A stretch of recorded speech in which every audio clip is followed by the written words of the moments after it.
I want to make a Carmelo Anthony joke so bad, but it's still just not the right time. 3 to the dome.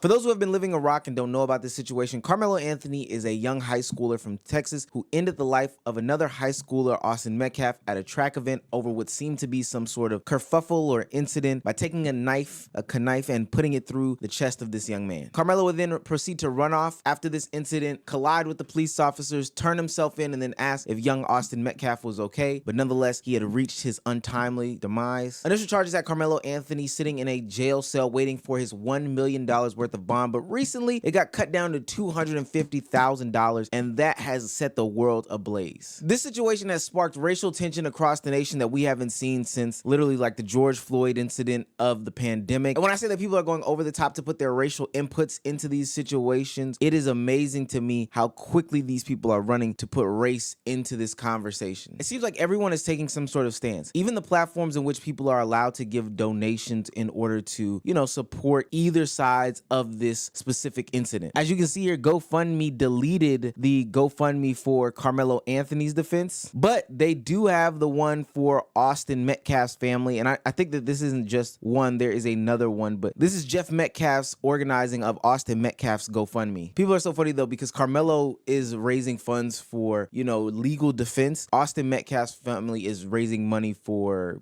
grieving. Now, Carmelo does have his own defense fund still set up on a site called Give, Send, Go. And what I found interesting is there is even racism in both sides of the donation pool. Like, racism cannot escape any portion of this conversation. On Austin Metcalf's GoFundMe, you have a $50 donation that says White Lives Matter. And on Carmelo's Give, Send, Go, you have comments like this: white people do it, so we will. And this time Trayvon was white. Anthony stood his ground. May God bless him and keep him. It's nasty because in a time where words of encouragement are usually delved out to those parties involved in a situation, coupled with the donation to help them through their struggles, people are deciding to go straight for narrative push after narrative push when they're going to head to send their donation, all while sending it anonymously. So it's almost like you don't care to be seen about your beliefs, but you feel strongly enough to believe them and voice them still in public. It's weird to me. Now, what I will say, I thought what GoFundMe did was wrong. You're able to raise funds for whatever you want to on GoFundMe, as long as it doesn't violate anybody's safety, well-being, or is proven to be fraudulent, like the brick lady from like last year or the year before. There's no need to delete somebody's GoFundMe account. But because of all the backlash and tension and everything like that, maybe some reports, GoFundMe decided to go ahead and delete the account. But that does not remain true for Give, Send, Go founder Jacob Wells, who stood 10 toes in saying, hey, we can keep Carmelo's defense fund around. Take down Carmelo's fundraiser. He is a muck duck. He admitted to it. If you support criminals, first degree muck ducks specifically, you should just come out and say it so normal people can avoid using such a hate-filled platform. Jacob responds, it's weak people like you that are the destruction of this country. This is just where the contradictions start. It seems like as young Carmelo Anthony is going through this due process and is seeing his time in court and is seeing how people are still backing him, a lot of people aren't upset that the narrative isn't being spun in their way. First, he got his bail reduced from $1 million to $250,000, and it saw people go up into a tizzy. Not only because of the bail reduction and him being released, but also the news reports of his father being in home and really standing by his side and representing him. Cuffed, wearing a yellow inmate jumpsuit,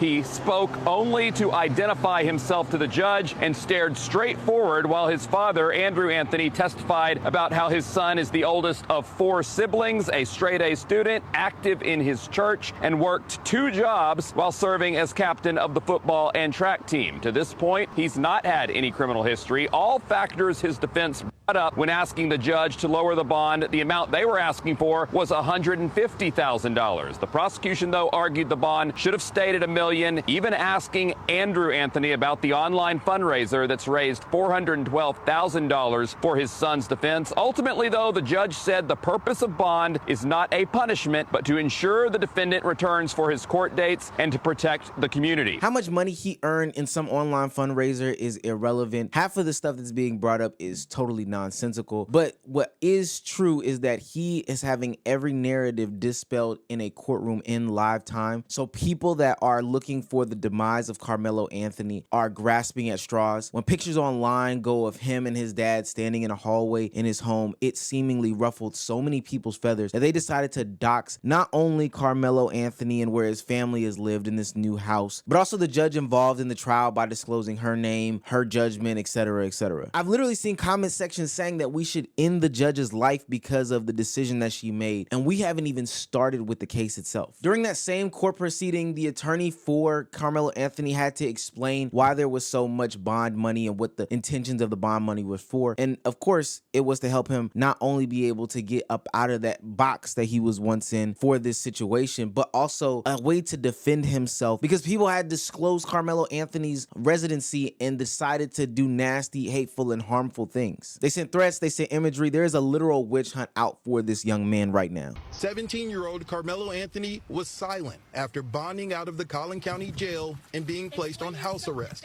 How is this self-defense? The case has quickly become national news, drawing a lot of attention, resulting in threats and increased security at the courthouse. Threats and, talk of race war and all kinds of insanity isn't good for, obviously, the Anthony family. It's not good for the Metcalf family. I'm not a fan of the online discourse that's going on. It's like people want some sort of street justice against Carmelo, like they want to take his life. And I know that there are some comments out there that are saying that exact same thing, but that is disgusting, and that's not how the legal system works. Everybody in the United States is owed due process, so you have to let these things transpire as just that. Otherwise, it would be unconstitutional, which a large majority of these people would love to grab hold on. And whether you find it right, wrong, or otherwise, the due process does allow for things like, bail to be changed. Freedom of speech does allow donation sites to be set up for the support of these different peoples. So to some of these people calling out these double standards that exist between, the George Zimmermans, the Derek Chauvins, the Daniel Pennies or Kyle Rittenhouses, and Carmelo Anthony's, there's a lot of warrant in that. No, this judge didn't bend the law to help Carmelo Anthony. This is something that was totally in bounds here. And just like Bishop Talbert Swan said, there have been huge lump sums of money gathered for donations in support of all these other situations that have similar claims of self-defense or, a situation that could have been easily resolved gone bad. So why wasn't there this much uproar for that situation as there is this young Carmelo Anthony situation? Daniel Penny was literally able to raise $3 million without anybody batting an eye as to where the money was going, who it was for, and what the remainder of the funds went to. And it's funny because nobody doxed him, nobody went after his house, nobody even said that they would follow him for the rest of his life. But I can't say the same for Carmelo Anthony, who is potentially going to have to use whatever sort of funds that he does retain for security for, the foreseeable future. Rosa Parks days is over. You cannot think that you can move somebody out of a seat that you don't own and think that it's going to be okay. And you can't determine how I'm going to retaliate on you when you put your hands on me in an aggressive manner. Austin Metcalf got exactly what he deserved. But white people, obviously not all of you, so let me just get that out the way, but a bunch of y'all are just a bunch of racist, bigoted crisis actors.